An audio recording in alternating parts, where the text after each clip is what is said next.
20 વર્ષ પહેલા અને આજના વખતમાં સાયકોલોજી ક્ષેત્રમાં શું પરિવર્તન આવ્યું છે? અંધેરા ઘના થા પર દીપક જલાના કા મના થા. જ્યારે પહેલી નોકરી લાગી ત્યારે જે 1980 ની લોકો જે વાતો કરતા હતા એ 2006 માં અમે અનુભવ્યું કે ઇન્ક્લુડિંગ મી મારો પહેલો પગાર 5000 હતો. ફિલ્ડમાં અમે 20 વર્ષથી જોઈ રહ્યા છે કે આજે લોકો દવા અને દુઆ બંને સાથે કરે છે. આજે તમે સિવિલ હોસ્પિટલ સાયકેટ્રિક ડિપાર્ટમેન્ટમાં જાઓ તો તમને એવા લોકો બી મળશે કે જે ગામડાના ખેડૂત હોય, જે ભણેલા નથી, એ લોકો પણ સાયકેટ્રિકનો કન્સર્ન કરે છે. એ લોકો સાયકોલોજીસ્ટનો કન્સર્ન કરે છે. તો અવેરનેસ તો ઘણી આવી છે. ટેલિમાનસ શું છે એના પર થોડું વધારે પ્રકાશ પાડશો જેથી કરીને આપણા પ્રેક્ષકોને ખ્યાલ આવે. બિલકુલ. સુસાઇડલ ટેન્ડન્સી આવતી હોય, કોઈ દેવું થઈ ગયું, એક્ઝામમાં ફેલ થઈ ગયા, રિલેશનશિપમાં બ્રેકઅપ, આવા બધા માટે માનસિક સ્વાસ્થ્ય અવેરનેસ માટે એક ટેલિમાનસ કરીને હેલ્પલાઇન સેન્ટર છે. તો તમે વિદ્યાર્થીને શું મેસેજ આપશો કે એની અંદર કયા એવા 2 ગુણ હોવા જોઈએ? ઘણા પ્રોફેશન એવા છે કે હવે એ કાલખંડ જતો રહ્યો કે ડિગ્રી તમારી પાસે હશે તો તમને નોકરી મળી જશે. ડિગ્રી તો ઘણા લોકો પાસે છે. હવે સ્કિલમાં હું એવું કહીશ કે હરેક પ્રોફેશનમાં જે વ્યક્તિ જે પ્રોફેશનમાં જતો હોય છે એને એના પ્રોફેશનના રિલેટેડ જે સ્કિલ છે પોતાના અંદર એને એડોપ્ટ કરવાની હશે જ, અને જે કરી શકશે એ જ સક્સેસ જશે. એક સારો મનોવૈજ્ઞાનિક માત્ર મન નથી વાંચતો પણ માનસિક સ્વાસ્થ્યને નવી દિશા આપે છે. તો આજે આપણી સાથે છે સાયકોલોજીસ્ટ નરેશ સર, જે એક લાઈફ કોચ, ટ્રેનર અને બહોળો અનુભવ ધરાવે છે. જેઓ મોમેન્ટસ મેન્ટલ હેલ્થ અને રિહેબિલિટેશન સેન્ટર ગાંધીનગરમાં ફાઉન્ડર અને ડિરેક્ટર છે. એવા સાયકોલોજીસ્ટ નરેશ સર પાસેથી માનસિક સ્વાસ્થ્ય અને મનોવિજ્ઞાન ક્ષેત્રમાં એમના બહોળા અનુભવને આપણે આજે માણીશું. Welcome sir. Thank you. So Naresh sir, તમે છેલ્લા 20 વર્ષથી સાયકોલોજી ક્ષેત્રમાં છો. સો તમારો એક સાયકોલોજીસ્ટ તરીકેનો સંઘર્ષ કેવો રહ્યો અને આ સફર કેવી રહી, અને 20 વર્ષ પહેલા અને આજના વખતમાં સાયકોલોજી ક્ષેત્રમાં શું પરિવર્તન આવ્યું છે એના પર આપ થોડો પ્રકાશ પાડો. તો હું ચોક્કસ શિલ્પાબેન એવું કહીશ કે અંધેરા ઘના થા પર દીપક જલાના કા મના થા. તો એક કાલખંડમાં આપણે એવું સાંભળ્યું કે 1970-80ના જે લોકો નોકરી કરતા હોય એ એવું કહેતા કે એ સમય શું પગાર હોય, કે 3000 પગાર હોય, 4000 પગાર હોય, 5000 પગાર હોય. એ કાલખંડ અમે 2005-06માં જોયો છે. એવું કહેવાય કે શૈક્ષણિક ડિપાર્ટમેન્ટ અને એપ્લાઇડ ડિપાર્ટમેન્ટ મનોવિજ્ઞાનના 2 રીતે કારકિર્દી બનાવે છે. પરંતુ ન્યૂ એજ્યુકેશન પોલિસીમાં તો ઘણા બધા એવા કરેક્શનો આવ્યા છે. પર 2005-2008 સેમેસ્ટર સિસ્ટમ આવતા પહેલાનો જે મનોવિજ્ઞાનનો અભ્યાસ છે એ ક્યાંક ને ક્યાંક મારા અનુસાર માર્કશીટ ઓરિએન્ટેડ અને ડિગ્રી ઓરિએન્ટેડ હતો, કે જે વ્યવહારુ જ્ઞાન નહોતો આપતો. એટલે હું પણ મારી પણ કારકિર્દીને 2 ભાગમાં ડિવાઈડ કરું તો માસ્ટર ઓફ સાયકોલોજી સુધીનું આખું જે જ્ઞાન હતું એ પુસ્તકીય જ્ઞાન હતું, અને ત્યાં કોઈ કારકિર્દી માટેના કોઈ એટલા યોગ્ય વિકલ્પો નહોતા, ભરતીઓ પડતી નથી શિક્ષકોની અને પ્રોફેસરોની. એ કાલખંડમાં એવું કહેવાય કે 2000ની સાલ પહેલા ગુજરાત યુનિવર્સિટી પોતે પ્રોફેશનલ ડિપ્લોમાઓ ચલાવતી હતી, પણ કોઈક કારણસર 2000માં એ કોર્સ બંધ થયા, અને એના પછીના જે 4-5 વર્ષ હતા એ પ્રોફેશનલ એટલે કે એપ્લાઇડ કોર્સ બધી જગ્યાએ બંધ થઈ ગયા. અને કોઇન્સિડન્સલી 2005માં જ્યારે માસ્ટર પૂરું થયું 4માં, એના પછી એક તક મળી Gujarat university affiliated professional diploma કરવાની, અને 2 વર્ષનો સ્પેશિયલાઇઝેશન કર્યું. અને જ્યારે પહેલી નોકરી લાગી ત્યારે જે 1980ની લોકો જે વાતો કરતા હતા એ 2006માં અમે અનુભવ્યું કે ઇન્ક્લુડિંગ મી મારો પહેલો પગાર 5000 હતો. શું વાત કરો? અને એવું કહેવાય કે રીઓપનિંગ ઓફ એપ્લાઇડ ગુજરાત સાયકોલોજીના અમે સિનિયર પર્સન, કારણ કે બીજે ક્યાંય કોર્સ જ નહોતા ચાલતા. ત્યારે મને એવું ફીલ થયું કે 3 વર્ષ ગ્રેજ્યુએશન, 2 વર્ષ માસ્ટર, 2 વર્ષ સ્પેશિયલાઇઝેશન, આટલું બધું કર્યા પછી બી અગર જો 4000 અને 5000 અને મેલ વ્યક્તિ તરીકે જ્યારે તમારી ઉંમર 27-28 વર્ષની થઈ ગઈ હોય, લગ્ન થઈ ગયો, 5000 આટલું ભણ્યા પછી તો એક મનમાં વિચાર આવ્યો કે આપણે આખું પરિવર્તન તો નહીં લાવી શકતા, પણ જેટલું આપણે કરી શકીએ, કારણ કે એક મનોવૈજ્ઞાનિકમાં એમ્પેથેટિક વે હોવો જોઈએ, અને એ હોય તો એ સક્સેસ જઈ શકે. અને ત્યારે હું વિદ્યાર્થીઓને કહેતો કે તમને કોઈ પણ કોર્સ કર્યા પછી નોકરી મળે કે નહીં એની ગેરંટી નથી, પરંતુ હું એટલું ચોક્કસ કહી શકું કે આવનાર સમય મનોવૈજ્ઞાનિકોનો છે. સમય ધીરે ધીરે વધતો ગયો. 2014માં હું રિહેબિલિટેશન કાઉન્સિલ ઓફ ઇન્ડિયા સાથે રજિસ્ટર્ડ થયો, 2020માં હું નિમાન્સ બેંગ્લોર સાથે રજીસ્ટર્ડ થયો અને એવું કહેવાય કે એક ટ્રેનર તરીકે ખાસા એવા વિદ્યાર્થીઓ જેની કોઈ ગણતરી નથી એવા વિદ્યાર્થીઓ ઓલ ઓવર વર્લ્ડ છે કે જે અત્યારે કામ કરી રહ્યા છે.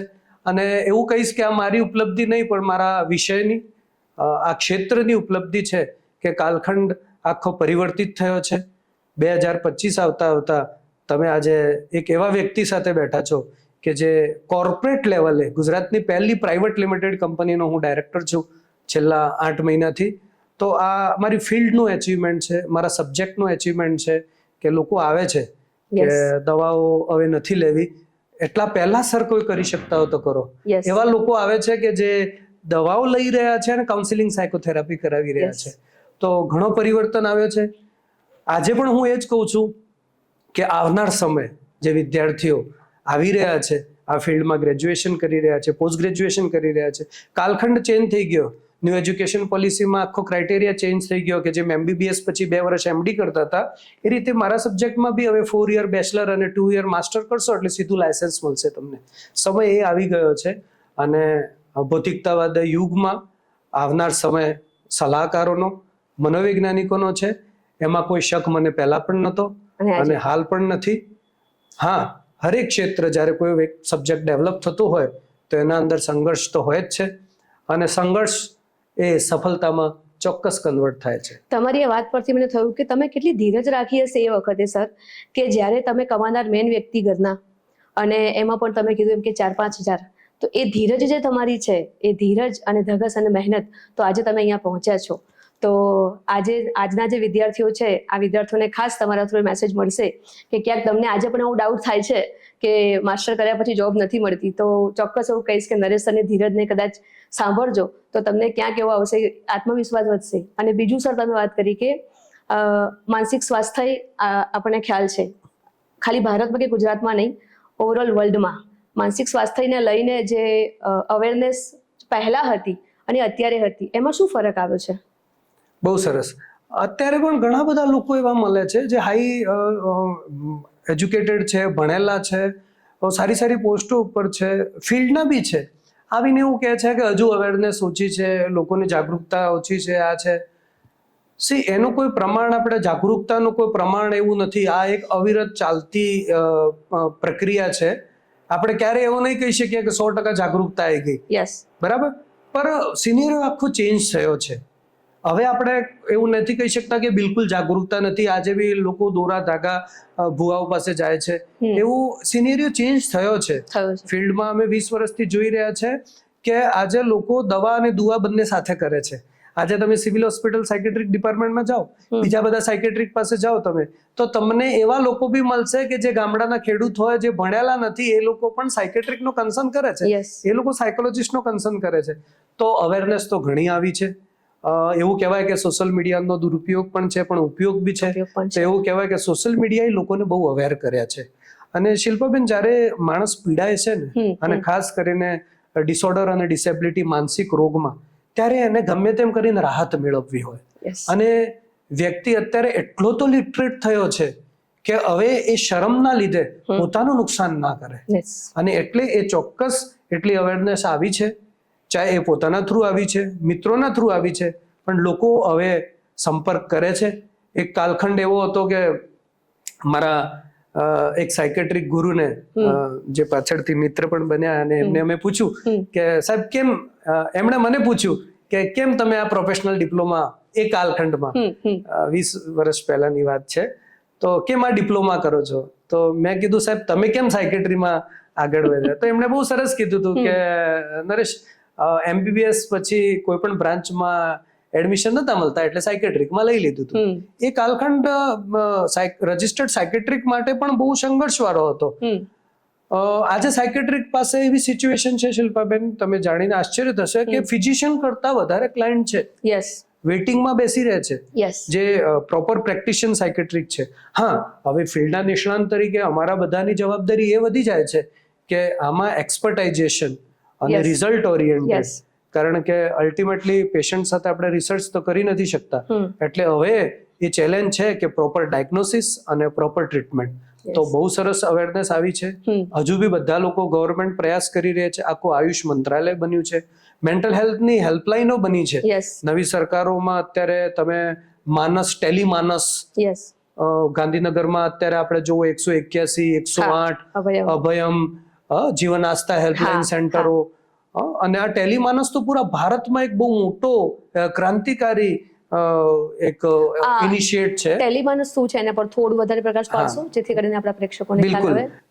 ટેલિમાનસ હમણાં જ વર્ષ પહેલા આપણા વડાપ્રધાન શ્રી નરેન્દ્ર મોદીએ સ્પેશિયલ માનસિક સ્વાસ્થ્ય, અને એવું કહેવાય કે જેનું આંતરિક સમાયોજન ડિસ્ટર્બ થાય છે અને એના લીધે એને જે સંઘર્ષ થાય છે, ઇન્ટરનલ ક્રાઇસિસ થાય અથવા તો એ કોપ અપ ના કરી શકે, અને જ્યારે એ વિન્ડો પીરિયડમાં આવે કોઈ બી મેન્ટલ હેલ્થ અને વિકૃતિમાં કન્વર્ટ થાય અથવા તો રોગમાં કન્વર્ટ થતો હોય, એટલા પહેલાની એક એવી વ્યવસ્થા છે.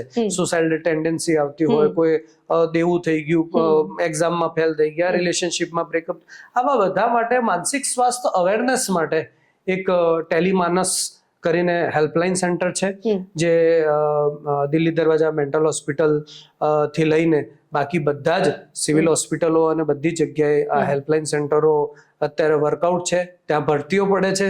મનોવિજ્ઞાનમાં જે લોકો માસ્ટર થયા છે, જેને પાસે પ્રોફેશનલ ડિગ્રી હશે, એ લોકો ત્યાં કાઉન્સેલરો તરીકે બેઠા છે.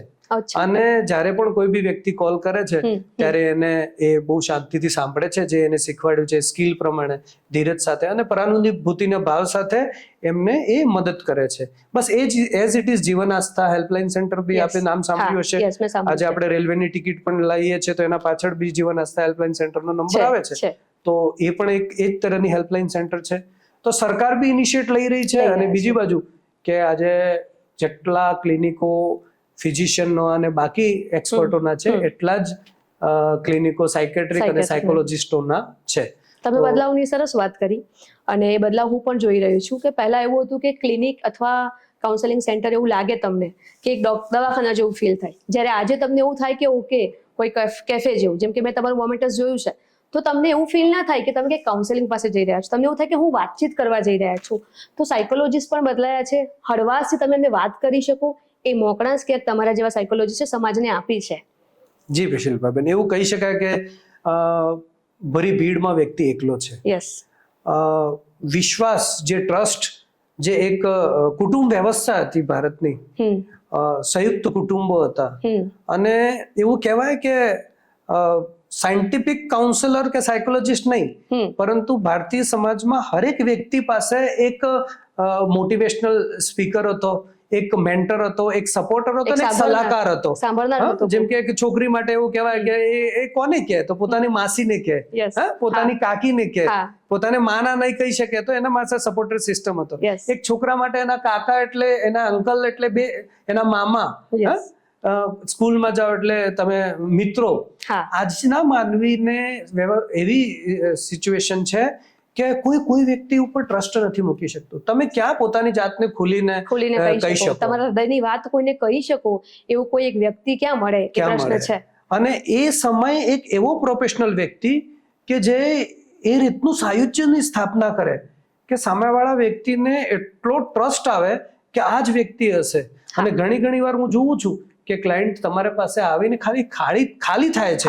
અમારી ભાષામાં એને કહીએ છીએ કે વોમિટિંગ કરી દે, અને એ હળવો થાય અને રડી લે છે, તો પણ એને ઘણું રિલેક્સ ફીલ થાય છે. ઘણા ક્લાયન્ટ મને 2 સેશન પછી કહે છે કે સાહેબ એટલો ભાર લઈને માથા ઉપર ફરતા હતા અને થોડા સમયથી 2 વીકથી બિલકુલ રિલેક્સ ફીલ થાય છે. તો એ વાતાવરણ તો ઊભું કરવાનું કામ જ મનોવૈજ્ઞાનિક છે. એ જ કહીએ છીએ ને કે વૈષ્ણવજન તો એને કહીએ પીર પરાઈ જાણે રે. તો એમ્પેથેટિક વે, પરાનુભૂતિ. હું તો મારા વિદ્યાર્થીઓને કહેતો હોઉં છું કે તમારું ઓન વ્યક્તિત્વ જે પણ તમારું હેરિડિટરીમાં આવ્યું, તમે જે બી ડેવલપ થયું, પણ અગર જો એક મનોવૈજ્ઞાનિક તરીકે તમારા અંદર પરાનુભૂતિનો ભાવ ના હોય. આજ વાતથી, પરાનુભૂતિથી મને એક પ્રશ્ન થયો કે આજના જે વિદ્યાર્થીઓ છે, ઘણા બધા આપણી આસપાસ જે માસ્ટર કરેલું છે, પણ તોય એમને ક્યાંક એવું છે કે મારે એક સારો સાયકોલોજિસ્ટ, કેવી રીતે કોઈ વ્યક્તિ મારા પર વિશ્વાસ કરી શકે, તો તમે વિદ્યાર્થીને શું મેસેજ આપશો કે એની અંદર કયા એવા 2 ગુણ હોવા જોઈએ? બહુ સરસ.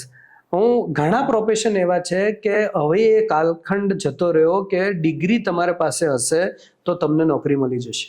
ડિગ્રી તો ઘણા લોકો પાસે છે, અને બહુ સારું છે કે ઉચિત સમયે 2020માં આ નવી એજ્યુકેશન પોલિસી આવી અને એના અંદર સ્કિલ ઉપર ભાર મૂકવામાં આવ્યો. યસ, હવે સ્કિલમાં હું એવું કહીશ કે હરેક પ્રોફેશનમાં જે વ્યક્તિ જે પ્રોફેશનમાં જતો હોય છે એને એના પ્રોફેશનના રિલેટેડ જે સ્કિલ છે પોતાના અંદર એને એડોપ્ટ કરવાની હશે જ, અને Yes. જે કરી શકશે એ જ સક્સેસ જશે. 100%. તો સ્વાભાવિક છે જે વિદ્યાર્થીઓ આ ફિલ્ડમાં આવવા માંગતા હોય એમને હું ઘણીવાર કહેતો હોઉં છું કે તમારે અંદર લોકોને મદદ કરવાની ભાવના કેટલી છે કોન્ટ્રીબ્યુશન. એ બહુ મહત્વનું છે. Yes. કેમ કે મારું ફિલ્ડ તો એવું છે કે સ્વાર્થ અને પરમાર્થનું છે. આજે અમે ડિસેબિલિટીમાં વર્ક કરતા હોઈએ છીએ. હવે ડિસેબિલિટીમાં અત્યારે એવી સ્થિતિ છે કે મેન્ટલ હેલ્થમાં હું ઘણીવાર એવું કહેતો હોઉં છું કે તમે જો IVF ના બિઝનેસ બહુ વધી રહ્યા છે. યસ, નોર્મલ પ્રેગ્નન્સી રહેતી રહેતી નથી. નથી. ગર્ભાશયમાં હીટ છે, એન્વાયરમેન્ટલ ગ્લોબલ વોર્મિંગ છે, મેરેજ લેટ થાય છે, અને ડિલિવરીનો જે ટાઈમ છે એ પણ બહુ ઘણો delay થઈ છે. ગયો છે. 30 વર્ષે 32 વર્ષે ફેમિલી પ્લાનિંગ થાય છે. આ સંદર્ભમાં ડિસેબિલિટી બહુ વધી છે.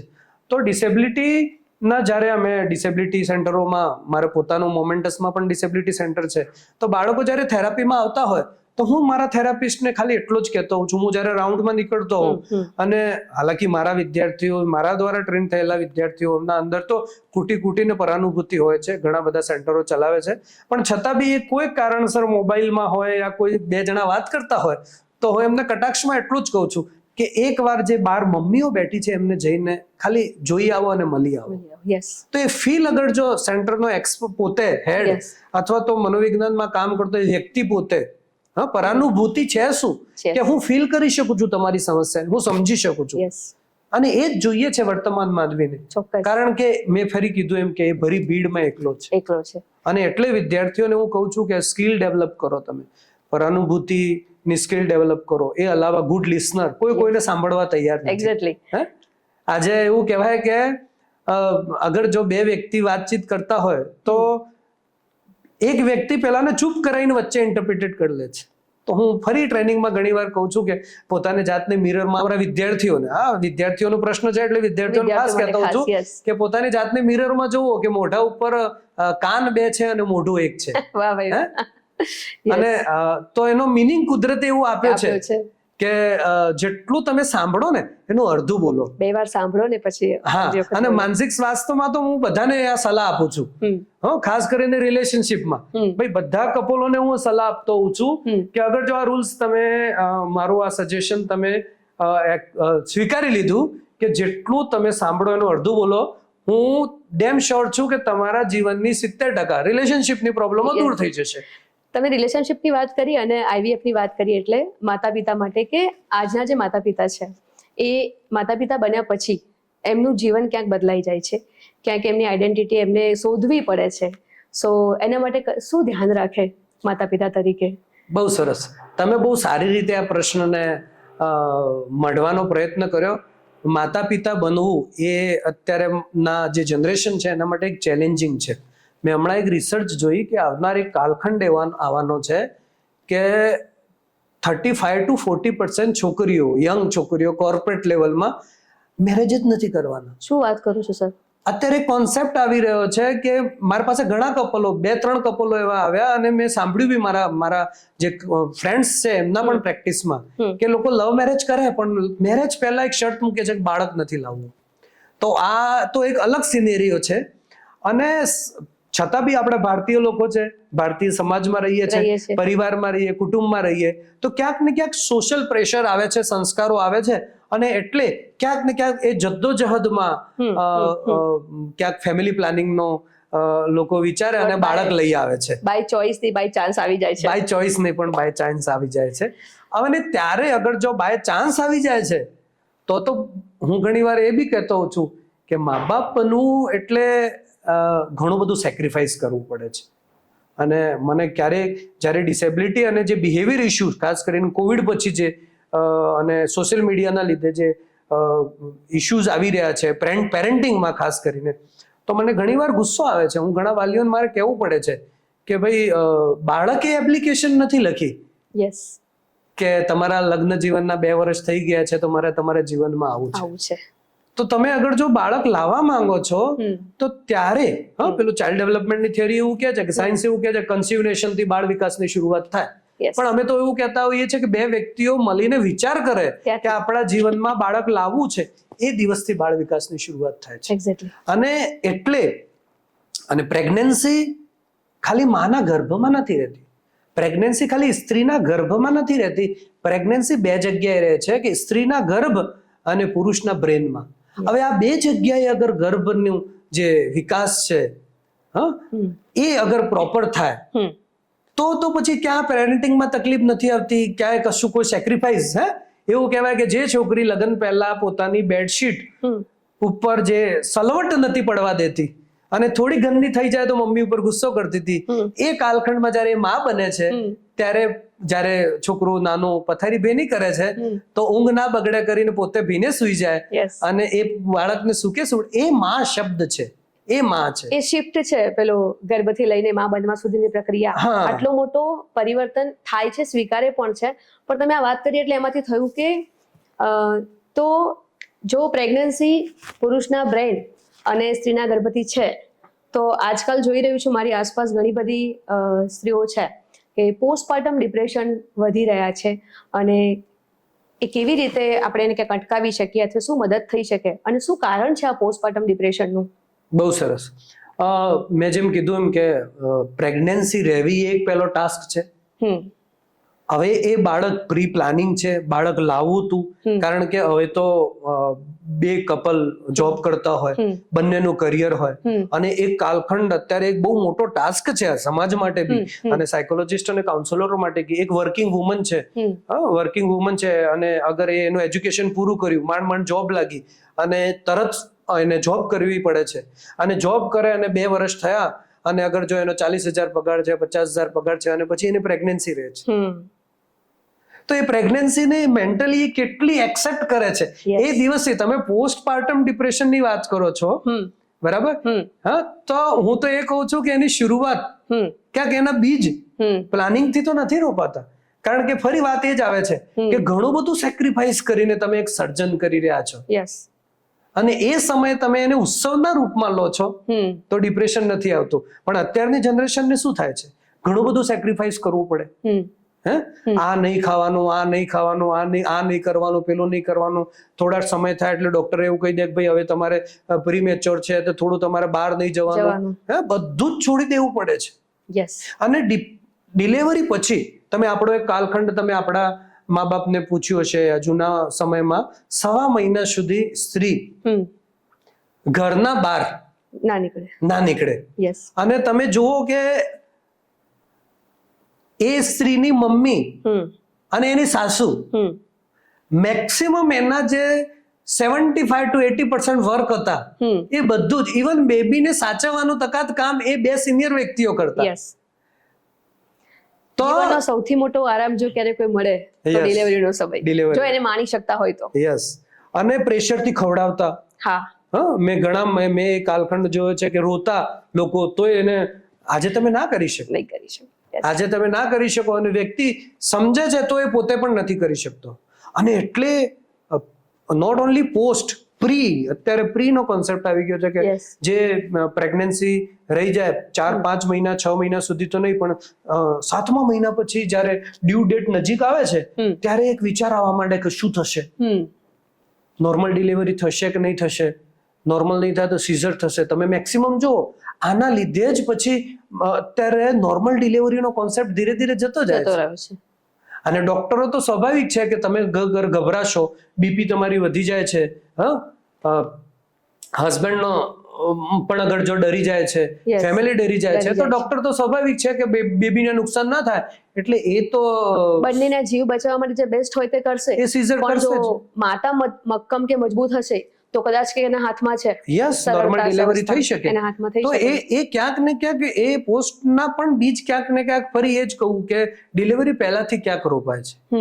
હા, બાયોલોજિકલ જે ચેન્જની વાત કરીએ તો સ્વાભાવિક છે કે નોર્મલ ડિલિવરી થવી કે સીઝર થવી, આ બધું પ્રોસેસ એક સ્ત્રીને આપ્યો છે તો પોતાના શરીરમાં એક નવું જીવનું ઉત્પત્તિ, તો આ કોઈ કુદરતની માયા છે, કુદરતનો તો સ્ત્રીના અંદર એ શક્તિ આપવામાં આવે છે અને એવું કહેવાય કે ત્યારે એના અંદર હાર્મોનિયલ ચેન્જ આવે છે યસ અને ડિલિવરી પછી પણ આવે છે અને હાર્મોનિયલ ચેન્જના લીધે એને શરૂઆતના દિવસોમાં ઉદાસી ને આ બધું હોય પણ અગર જો એ લાંબુ ચાલે બેબી પ્રત્યેની જે એની ચિંતા છે અથવા તો કેર છે એ ઓછું થાય એને નકારાત્મક વિચારો આવે ઉદાસી આવે ઊંઘ ડિસ્ટર્બ થાય રિલેશનશિપમાં હસબન્ડ સાથેની તકલીફો આવે અને આ લાંબુ ચાલે તો એ પછી ડિપ્રેશનમાં લાંબુ એટલે કન્વર્ટ સર થતું કેટલા સમય સુધી એ મધર એવું નક્કી કરી શકે કે મારે કોઈ કાઉન્સેલરની અથવા સાયકોલોજિસ્ટની સલાહ લેવી જોઈએ? પરિવાર ઘણીવાર એવું થાય સર કે પરિવારને કહી નથી શકતી એ માતા કે અથવા કે સમજી નથી શકતા, તો માતા પહેલું સ્ટેપ શું લે? બહુ સરસ. તો માતા પહેલા તો સ્ત્રી પહેલા તો હું એ તમામ ભારતીય પુરુષોને અને બધા પુરુષોને ફરી એ જ કહીશ કે એ સમયે અગર સપોર્ટિંગ સિસ્ટમમાં બાળક બેનું છે એ કાલખંડ હવે જતો રહ્યો કે જ્યારે આર્થિક રીતે ઘર ચલાવવાની બધી જવાબદારી પુરુષની હતી, પુરુષ પ્રધાન સમાજ હતો. હવે તો કદાચ બેબી વર્ષેકનું થાય, 8 મહિનાનું થાય, 5 મહિનાનું થાય તો ફરીથી વાઈફ એ વર્કિંગ થઈ જાય છે. તો એ સમયે પ્રીનેટલમાં બી સપોર્ટની જરૂર મેલની છે અને ડિલિવરી પછી બી એ જે કાલખંડ છે હું એ પુરુષોને ખાસ કહીશ કે એ સમયે એ હૂફ કાળજી કેર જે તમે આપી શકો છો એમાં તમે 2 વીક તો સ્વાભાવિક છે કે આખું મૂડ ચેન્જ રહેશે, પણ એ 2 વીકથી વધતું જાય છે તો લાંબે ગાળે એ પાછું ડિપ્રેશનમાં કન્વર્ટ થાય. એટલે પહેલું તો હું પુરુષોને કહીશ કે તમારે એ સ્ત્રીને સપોર્ટ કરવાની છે, તમારી વાઈફને. સ્ત્રીને હું કહીશ કે એ સમયે તમે તમારી મમ્મી, શક્ય હોય તો તમારી સાસુ અને અન્ય લોકો સાથે, કારણ કે એ પોતે ભણેલી છે તો ચોક્કસ કરી શકે, બધા સાથે કોમ્યુનિકેટ કરે અને એને એમ લાગે છે કે એ કંટ્રોલને બહાર જઈ રહ્યો છે, એના કંટ્રોલને બહાર જઈ રહ્યો છે તો અંગત જીવનમાં પોતાનો હસબન્ડ છે યા કોઈ મિત્ર છે એમને કહી અને હવે એ સ્ટિગ્મા રહ્યો નહીં કે ભાઈ સાયકોલોજિસ્ટ પાસે કેમ જઈએ, સાયકેટ્રિક પાસે કેમ જઈએ. તો ચોક્કસ મેન્ટલ હેલ્થ પ્રોફેશનલની અથવા તો કોઈ બી સલાહકારની મદદ લેવી જોઈએ. તમારી સમજદારીને સર સલાહ મારે પૂછવું હતું પણ પુરુષ તરીકે તમે સામેથી કીધું કે હું પુરુષોને કહીશ, પણ ક્યારેક એવું થાય છે નરેશ સર કે સ્ત્રી કહી નથી શકતી અથવા પુરુષ સમજી નથી શકતો અને આ બે વચ્ચે જે સ્ત્રી ફીલ કરે છે એની અસર બાળક પર પણ થાય છે, સ્ત્રીના સ્વાસ્થ્ય પર થાય છે, આખા પરિવાર ઉપર એક અસર થાય છે. તો માતા પિતા બનવાની ભૂમિકામાં એક પિતાની જવાબદારી અથવા પુરુષની જવાબદારી શું હોય? આ એટલા માટે કે આપણે ભારતીય કલ્ચરમાં એવું છે કે ભાઈ બાળકની જવાબદારી તો કે સ્ત્રીની, બરાબર? એટલે હું કહેતી હોઉં છું કે ભાઈ ફીડિંગ કરાવવા સિવાયનું ઘણું બધું છે જે પિતા કરી શકે, એનું ડાયપર પણ ચેન્જ કરાવી શકે. તો એવો પિતા શું કરી શકે? પિતાની કઈ ભૂમિકા હોય? પિતા શું કેળવી શકે? સરસ શિલ્પાબેન, તમે મારા જ પ્રશ્નોમાંથી પ્રશ્ન ઊભા કરો છો ને હવે મને થોડી એ પણ બીક લાગવા માંડી છે કે તમે મને ના પૂછી લો કે તમે સાહેબ શું કર્યું હતું. તો સ્વાભાવિક છે કે મારો સંત અત્યારે 14 વર્ષનો છે, 14 વર્ષ પહેલાની દુનિયા પૂરી અલગ હતી અને મેં મારા જે પણ હું ચર્ચા કરી રહ્યો છું એ હું 20 વર્ષના મારા અનુભવ અને મેં જે ક્લાયન્ટો જોયા છે અને આ જ ઇસ્યુના લીધે ઘણા ડિવોર્સો થાય છે. તો જે મેં મારા 20 વર્ષમાં મેં મારા ક્લાયન્ટો જોયા છે અને જે ક્રાઇસિસ ઊભું થાય છે, રિલેશનશિપમાં ઊભું થાય છે, એના લીધે ઘણા હજારો લોકોમાં હું પરિવર્તન લાવ્યો છું. ખાસ કરીને એક કાલખંડ એવો રહ્યો કે તમે જે પ્રશ્ન પૂછી રહ્યા છો ખાસ કરીને પેરેન્ટિંગ અને mental health in child, male female relationship આ બધાના સંદર્ભમાં છે. તો તમારી ખાલી જાણ માટે, તમારા દર્શકોની જાણ માટે કહી દઉં તો હું 2008થી જ હું ઘણી બધી કોલેજોમાં જોડાયો, ઘણી બધી ટ્રેનિંગ સેન્ટરોમાં જોડાયો. તો મારો સબ્જેક્ટ જ ક્યાંક ને ક્યાંક હું કોલેજોમાં પણ ચાઇલ્ડ ડેવલપમેન્ટનો સબ્જેક્ટ જ ભણાવતો અને હ્યુમન ડેવલપમેન્ટના સબ્જેક્ટો ભણાવતો અને 20 વર્ષમાં ક્લિનિકલ ઓબ્ઝર્વેશન બી મારું ચાઇલ્ડ ડેવલપમેન્ટ અને હ્યુમન ડેવલપમેન્ટમાં રહ્યું છે. તો બહુ જ સમય મેં પહેલાં કીધું એમ કે સ્ત્રી ખાલી એનું કામ ઘર સાચવવાનું અને બાળકો સાચવવાનું હતું, પણ મેં જેમ કીધું કે હવે વર્કિંગ પેટર્ન આવ્યું છે, હવે એજ્યુકેશન આવ્યું છે, છોકરીઓ હવે ભણે છે. મેં જેમ કીધું એમ કે 60,000 મારે ક્લાયન્ટને 60,000 રૂપિયા સેલેરી, તમે માનશો? હવે 60,000 સેલેરી 3 વર્ષ લગ્નના થઈ ગયા અને બેબી પ્લાન કરવું હતું તો તમે વિચાર કરો કે એક પોઝિશનમાં આવ્યા પછી તમારે અગર જો 1 વર્ષનો બ્રેક લેવું છે, 2 મહિનાનું બ્રેક લેવું છે, યા ઇવન બ્રેક બી કેટલું લેવું, અવેરનેસ ની વાત કરો તો બ્રેક બી કેટલું લેવું એ પૂછવા લોકો અમારી પાસે આવે. અચ્છા. કે કેટલું બ્રેક સાયન્ટિફિક અને સાયકોલોજીકલ સુટેબલ રહેશે. તો એ કપલ આવ્યું તો મેં બેન એટલી મોટી પોસ્ટ ઉપર હતા, પણ એમને ખાલી એક્સપ્રેશન અને ક્લિનિકલ ઓબ્ઝર્વેશન થી જોયું કે એ બેન અંદર ને અંદર કેટલું, મેં એમને પોઝિટિવ સાયકોલોજીના રૂપમાં આખું કન્વર્ટ કર્યું કે તમે એક બહુ મહાન કામ કરવા જઈ રહ્યા છો અને જીવનનો એક ઉદ્દેશ્ય તમને મળી રહ્યો છે, એના માટે કરિયર ને બધું તમે પાછું કરી લેશો. પણ સ્ત્રી માટે બહુ અઘરો ટાઈમ છે અને એટલે જ ક્યાંક અત્યારે જે, અને અગર જો પુરુષો સપોર્ટ નહીં કરે, આજે આમ ને આમ થોડું આવ્યું છે કે 30 થી 40% આવનાર છોકરીઓ લગ્ન નથી કરવાની, હે? તો મેં એક જગ્યાએ જોયું હતું કે બધું જ અવેલેબલ છે, તો આ હેડક કેમ લેવી? તો અગર જો પુરુષો અગર જો સપોર્ટ નહીં કરે તો આવનાર સમયમાં આ જે પ્રથા છે, લગ્ન પ્રથા છે, આપણો આ જે સંસ્કારો છે, આપણી સભ્યતા છે, એના માટે ક્યાંક બહુ મોટો પ્રશ્ન ચિહ્ન આવશે. એટલે પુરુષોને પણ હું કહીશ કે બહુ મહત્વનું છે. મેં તો પહેલા જ કીધું કે પુરુષના બ્રેનમાં પણ ગર્ભ રહે છે, સ્ત્રીનો સ્વભાવ ચેન્જ થાય હાર્મોનિયલ ચેન્જના લીધે, ચીડચીડો સ્વભાવ થઈ જાય, એ કોના જઈને કે બધાનું ફ્રસ્ટ્રેશન કોને કાઢશે? તો સ્વાભાવિક છે કે એ પોતાના હસબન્ડ સાથે જ કાઢશે. ત્યારે એને શાંતિથી ખાલી તમે સાંભળશો, ખાલી સાંભળી લેશો તો મહત્વનું છે. બાળક આવી ગયા પછી બી ઘણા કપલો કરી રહ્યા છે, નથી કરી રહ્યા એમ નથી, ઘણા લોકો સપોર્ટથી કરી રહ્યા છે, ઘણા લોકો સલાહથી કરી રહ્યા છે, પણ કરી રહ્યા છે કે કામ પણ એ ડિસ્ટ્રીબ્યુટ કરી રહ્યા છે, બેબી કેર બી ડિસ્ટ્રીબ્યુટ કરી રહ્યા છે. તો એ બહુ જરૂરી છે અને એ આવનાર સમય માટે આના કોન્સિક્વન્સીસ તમને બાળક નાનું હોય તરત નહીં દેખાય, પણ એના કોન્સિક્વન્સીસ, એ બીજ જે સ્ત્રીના મગજમાં રોપાશે અનકોન્શિયસલી, જે તમારા પ્રતિ ઘૃણા યા ક્યાંક ને ક્યાંક એ પ્રેમની કમી, એના બીજ રોપા છે, એ બાળક જ્યારે થોડું મોટું થશે અને સ્ત્રી પાછી વર્કિંગ થશે ત્યારે સ્વાભાવિક છે કે એને જ્યારે જે કાળખંડમાં સપોર્ટ નતો મળ્યો તો ક્યાંક ને ક્યાંક રિલેશનશિપમાં બી તકલીફ પડે. એટલે બધા પુરુષોને કહીશ કે બહુ જ જરૂરી છે, if you both are working અને તમે ફેમિલી પ્લાનિંગમાં જાઓ છો, તો હું તો એઝ એ ટ્રેનર છોકરીઓને તો પહેલા જ કહું છું કે ભાઈ પ્રેગ્નન્સી કન્સીવ કરતા પહેલા બેસીને 1-2 કલાક નહીં, ખાસા સમય 2 જણા મળીને ચર્ચા કરી લો કે બંનેની રિસ્પોન્સિબિલિટી હશે તો આગળ વધવાનું. તો એટલીસ્ટ જવાબદારી વહેંચેલી હોય તો એ બાળક અલગ જ, સમાજનું બાળક આપણે અલગ જ આપીએ.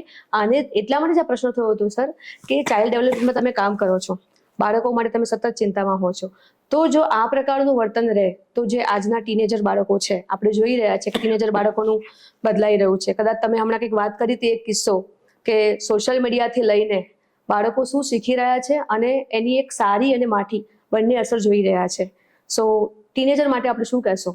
બહુ સરસ. આ એક બહુ મોટી સમસ્યા છે.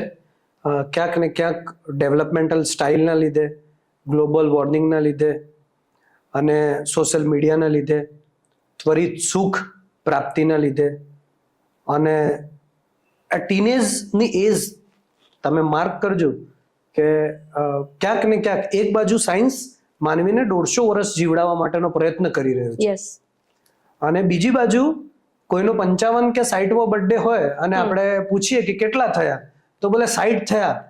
બીજી આપણે નથી પૂછતા તો એવું કહી દે છે કે હવે તો 5 બીજા થઈ જાય તો બહુ થઈ ગયું, જીવાઈ ગયું બસ. પહેલા હાર્ટ એટેક થી લઈને ગંભીર બીમારીઓ 55-60 વર્ષે થતી હતી. અત્યારે એ જ વસ્તુ છે કે 30 વર્ષે ઇન્સ્યુલિનના ઇન્જેક્શન લેવા પડે છે અને 35 વર્ષે પણ હાર્ટ એટેક આવે છે. તો એક આ જે એજ ડેવલપમેન્ટલ જે સ્ટેજ છે, જે આપણે પુસ્તકોમાં ભણીએ છીએ, એ સિનેરિયો ક્યાંક ને ક્યાંક ચેન્જ થયો છે. અને હું તો ટ્રેનર તરીકે જ્યારે ટ્રેનિંગ આપતો હોઉં ત્યારે કરંટ સિનેરિયો ખાસ જોઉં છું, કારણ કે હું એવું કહેતો હોઉં છું કે ભાઈ તમે બીટેક મોબાઈલમાં કરો છો આઈફોન અને તમારા સિલેબસમાં આઈફોન 11 છે યા 12 છે, તો તમે જ્યારે એન્જિનિયરિંગ કરીને બહાર નીકળશો ત્યાં સુધી આઈફોન 16 આવી ગયો હશે. એટલે મનોવૈજ્ઞાનિક તરીકે તમારે વર્તમાનમાં શું ચાલી રહ્યું છે, એ સ્ટાઇલો કેવી ચેન્જ થઈ છે પેરેન્ટિંગની. હવે તમે હરેક વસ્તુ જે સ્ટાઇલો ચાલતી આવી હતી જે પુસ્તકોમાં છે એના આધારે તમે વર્કઆઉટ કરશો તો એટલું સક્સેસ નહીં મળે. તો ટીનેજ પણ વહેલી આવી ગઈ છે. તમે જુઓ કે જે 14 વર્ષે 15 વર્ષે મેન્સિસ શરૂ થતો હતો, દીકરીઓનો એ લોકોનું બાયોલોજિકલ ચેન્જીસ. હા, અને છોકરાને આવાજ જાડો થવો, મૂછો આવી, એ ધીરે ધીરે 13 વર્ષ થયું, 12 વર્ષ થયું, અને અત્યારે આપણે એવું જોઈ રહ્યા છે કે 10 યર, 11 યર. યસ. અને ડોક્ટર એરિક એરિક્સન એવું કહે છે કે ટીનેજ એટલે આઈડેન્ટિટી વર્સેસ આઈડેન્ટિટી કન્ફ્યુઝનનો સ્ટેજ છે. યસ. કે 10 વર્ષ સુધી તો મા બાપ થી લઈને ટીચર થી લઈને જે કે એ બધું એક્સેપ્ટ કરી લીધું એને, પણ ટીનેજમાં એ કિશોર અવસ્થામાં પોતે હું કોણ છું એની ખોજમાં નીકળે છે. યસ. અને 10 વર્ષ સુધી સમાજે એને ગુમરાહ કર્યું હશે, ચાહે પેરેન્ટિંગમાં મા બાપે ગુમરાહ કર્યા હશે, ચાહે સ્કૂલમાં યા સ્કૂલમાં ટીચરોએ ગુમરાહ કર્યા હશે, અને એનો સાચો જવાબ અગર જો એને ક્યાંકથી મળે છે તો ટીનેજમાં બાળકને જનરલી અત્યારે ઘણા પેરેન્ટ્સો પીડાઈ રહ્યા છે કે બાળકો એવું કહે છે હું જે કહું એ સાચું, જિદ્દી થઈ રહ્યા છે એવી કમ્પ્લેન લઈને આવે છે, જુઠ્ઠું બોલે છે એવું કમ્પ્લેન લઈને આવે છે. અને એટલી નાજુક સ્ટેજ છે આ. એવું કહેવાય કે હું ઘણી વાર કહેતો હોઉં છું કે આપણા માથાનો જે વાળ છે એટલું નાજુક સ્ટેજ છે. બોધનનો વિકાસ જોઈએ કે ડોક્ટર જીન પિયાજે કહે છે કે 16 વર્ષ સુધી આઈક્યુ ડેવલપ થાય છે, બરાબર? તો હું કટાક્ષમાં ઘણી વાર કહેતો હોઉં છું કે આ એક એવી અવસ્થા છે કે અહીંથી ખબર પડી જાય કે ઓબામા બનશે કે લાદેન બનશે. કારણ કે બુદ્ધિ તો બેમાં હતી, પણ એનો વળાંક કઈ રીતે આપ્યો સમાજે, પરિવારે. અને એટલે ટીનેજ જતા પહેલા એક હ્યુમન ને હું પ્લાનિંગ થી 16 વર્ષ સુધી એક પ્રોડક્ટ માનું છું એઝ એ એક્સપર્ટ. અને ખાસ કરીને પેરેન્ટ્સ, કુદરતે 2 એન્જિનિયરોને એ પ્રોડક્ટને પ્રોપર ડેવલપ કરવાનું ટાસ્ક આપ્યું છે, એ જેટલી શિદ્દતથી નિભાવશે એ હું ચોક્કસ કહી શકીશ કે કોઈ પણ સ્ટેજમાં, નોટ ઓનલી ટીનેજ સ્ટેજમાં, ઘણા વાલીઓ છે બહુ સારી રીતે. તમે એક ખાલી એક જ ઘટનાને 2 રીતે જુઓ કે એક કિશોર અવસ્થાનું બાળક છે, એને એવું કહેવું પડે કે ભણવા બેસ, ભણવા બેસ, ભણવા બેસ, હોમવર્ક પૂરું કર, હોમવર્ક પૂરું કર, ભણતો જ નથી. એ જ બીજા બાળકના વાલીઓ એમ કે છે કે બેટા હવે થોડો આરામ કરી લો, બહુ ભણ્યા. પછી એ પેરેન્ટ્સ જયારે મળતા હોય ત્યારે અમારે તો આવું છે ને અમારે તો આવું છે, પણ એને ત્યાં સુધી પહોંચાડવામાં તમારો યોગદાન છે, કારણ કે એન્જિનિયર તમે હતા. તો બાળક નાનું હોય એને તમે પાણી, પડેલું પાણી જેને આપણે જેમ તમે વળાંક આપશો એ રીતે પાણી જાય છે. સૌથી અગત્યનું જે તમે આના અંદર જ ક્વેશ્ચન કર્યું, social media. Social media influence તો તમે જુઓ કે હમણાં જ મેં તમને કીધું એમ કે હું એક ન્યૂઝ ચેનલમાં લાઈવ હતો હમણાં 1 મહિના પહેલા. એમાં 6 વર્ષ છઠ્ઠા ધોરણ નહીં બેબી ગર્લે સોશિયલ મીડિયા જોઈને લગ્ન કર્યા. એ જ દિવસે સુરતમાં એક 14 વર્ષની છોકરીને ખાલી એટલું કહેવામાં આવ્યું કે મોબાઈલનો ઓછો યુઝ કર, તો એમણે ઉપર જઈને સુસાઇડ કરી લીધી. તો આ બધા માટે બી કોણ જવાબદાર છે? ભાઈ બાળક જમતું નથી, તમારા પેરેન્ટિંગ તરીકે એનો ટાસ્ક છે મા બાપનો ખાલી એટલો જ કે બાળકને શરીરના અંદર કંઈક જવું જોઈએ. વાલીઓ ઘણી વાર આવે કે બાળક જમતું નથી. ડોક્ટર પાસે જાઓ તો ડોક્ટર કહેશે કે એને શરીરની નીડ થશે તે જમશે. બરાબર છે. પછી ઘરે આવીને એ લોકો એ તો ડોક્ટર તો કે આપણે તો જમાડવું પડે. હવે જમાડવું પડે એમ કરીને મોબાઈલ આપી દેતા હોય. કઈ ઉંમરમાં? 6 મહિના, વર્ષ, 1.5 વર્ષના બાળકને. અને પેલો શિદ્દતથી રીલો જોતો ખાઈ લે છે એટલે માનું કામ પૂરું થઈ ગયું. અરે એક બાજુ તમે પોષણ આપી રહ્યા છો, પણ મેં મારા ઇન્ટરવ્યુમાં બી કીધું હતું કે બીજી બાજુ એને તમે ધીમું ઝેર આપી રહ્યા છો. એક્ઝેક્ટલી. તમે આ વાત કરી એટલે હું પેરેન્ટિંગ ઉપર કામ કરું છું. ઘણી બધી માતા એમ કે મારું બાળક તો શાક ખાતું જ નથી. પછી જ્યારે હું પૂછું કેટલા શાક નથી ખાતું મને કોને, તો કે ના બટેકા ખાઈ લે, કોબીજ ખાઈ લે. મેં કીધું 2 તો ખાય છે બેન, પણ હું નક્કી કરું એટલું ખાવું જોઈએ. અથવા રોટલી મેં નક્કી કરી કે 5 ખાય ત્યારે માતાને સંતોષ મળે. અને માતા તરીકે બાળક કેટલું પણ મોટું હોય એને હંમેશા એવું હોય કે મને સંતોષ પણ ત્યાં સુધી જમવું જોઈએ. પણ સરસ વાત કરી. હું પણ કહું છું કે કદાચ 2 ટાઈમ નહીં જમે ને તો કઈ વાંધો નહીં આવે, પણ તમે જે ઝેર આપો છો ને એ ખબર નહીં ક્યાં જઈને મોટું વટવૃક્ષ બનશે. યસ, અને બની રહ્યો છે. તમે સોશિયલ મીડિયામાં અત્યારે ન્યૂઝમાં તમે જુઓ કેટલા કેસ બની રહ્યા છે અત્યારે ટીનેજમાં, સ્કૂલોમાં. હું ઘણી વાર કહું કે કાલખંડમાં જે યુજીમાં પીજીમાં થતું હતું એ યુજીમાં થવા માંડ્યું, યુજી થી 11th 12th માં આવ્યું, અને અત્યારે 7th 8th 9th 10th માં આપણે ચર્ચા નહીં કરી શકીએ એવા કેસ આવી રહ્યા છે. અમે તો રોજ ડીલ કરીએ એટલે અમને ખબર છે તો આ બધું જ ક્યાંક ને ક્યાંક સોશિયલ મીડિયાનો ઉપયોગ અને દુરુપયોગ અને એન્ડ્રોઈડ ફોન ક્યારે આપવો Yes. આ પણ એક બહુ મોટો પ્રશ્ન પ્રશ્ન છે છે. વાલીઓ. હા, મેં કાલે જ એક પેરેન્ટ્સને કીધું કે પિતા તરીકે તમે એવું વિચારી રહ્યા છો કે તમે જે તકલીફો તમને પડી અને જે વસ્તુઓ તમને નહીં મળી એ તમે તમારી દીકરીને આપી રહ્યા છો. યસ, તો આ ભાવથી પેરેન્ટિંગ ના થાય, નહીં આ થાય. ભાવથી ના થાય કે તમને તકલીફો પડી. એક સમય આવશે તો ત્યારે એ ચોક્કસ તો એને આપવામાં આવશે. સમજણ અને એની આવશ્યકતા અનુસાર થાય. યસ, તો ખૂબ સરસ સર. તો તમે એક સાયકોલોજીસ્ટ તરીકે, ટ્રેનર તરીકે, તમારા અનુભવ તરીકે આજના પ્રેક્ષકોને એક મેસેજ કયો આપશો જે આપણા સમાજને માનસિક સ્વાસ્થ્યમાં મદદરૂપ થાય?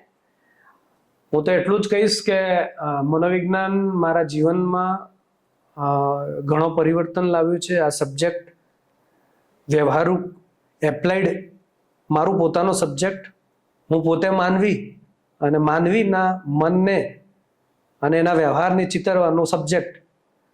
તો ક્યાંક ને ક્યાંક 20 વર્ષમાં સૌથી વધારે મેં એનો ઉપયોગ કર્યો તો મારી પોતા ઉપર, મારી ફેમિલી, મારા નજીકના લોકો ઉપર.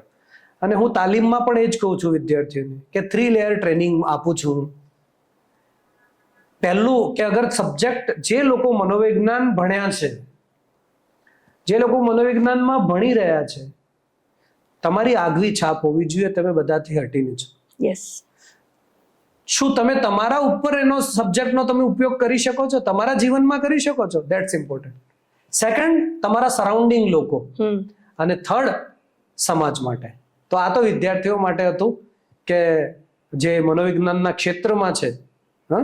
એક બહુ સરસ કાલે મેં વાંચ્યું કે કોઈ સાયકોલોજીસ્ટ કમ ફિલોસોફર હતા અને મને વિચારવા માટે એમણે વિવશ કરી દીધા કે બહુ સરસ લખ્યું હતું કે બધા સબ્જેક્ટો ભણી લેજો, મનોવિજ્ઞાન ના ભણતા, અને ભણો તો બહુ ઊંડાઈથી ના ભણતા, કારણ કે તમે માનવીને ઓળખી જશો અને જે દિવસે તમે માનવીને ઓળખી ગયા એ દિવસે તમે એકલા પડી જશો. વાહ. એ વ્યક્તિ જેને લખ્યું છે એનાથી આગળ હું એટલું કહીશ મિત્ર કે ચોક્કસ તમે એકલા ચોક્કસ પડી જશો, પણ તમે લાભ કરી લો. જીવતા માનવીને નહીં કે તમારી ગેરહાજરીમાં કે સારો માણસ હતો. તમે કેટલી ભીડ ભેગી કરી ગયા કે જેને દૂર દૂર સુધી તમારા સાથે કઈ લેવા દેવા નતું, યસ, પણ સમાચાર સાંભળીને એને આંખમાં બી આંસુ છે. તો જે પ્યોર સંબંધો છે ને, જે ગાઢ સંબંધો, એ મનોવિજ્ઞાન ના જાણ્યા પછી ચોક્કસ થઈ શકે છે. સમાજ માટે અને દર્શક મિત્રો માટે એટલું જ કહીશ, મારા 3 શબ્દો છે. હંમેશા પોતાની શક્તિ, મર્યાદા અને વાસ્તવિકતામાં રહીને જીવન જીવો. મારું યુટ્યુબ ચેનલ પણ છે, અવર માઇન્ડ અવર રાઈટ. યસ, નામ જ એટલું સરસ છે, મારા મગજ ઉપર મારો અધિકાર. મારો અધિકાર. વાહ. તો ખૂબ સરસ. તો નરેશ સર એ જ કહી રહ્યા છે કે પોતાને જાણો, પોતાને સમજો, પોતાને માણો, પોતાની અંદરની શક્તિઓ જે છે એને ઓળખો અને જીવનમાં આગળ વધો. હસતા રહો અને હસાવતા રહો. Thank you. Thank you so much. Thank you sir.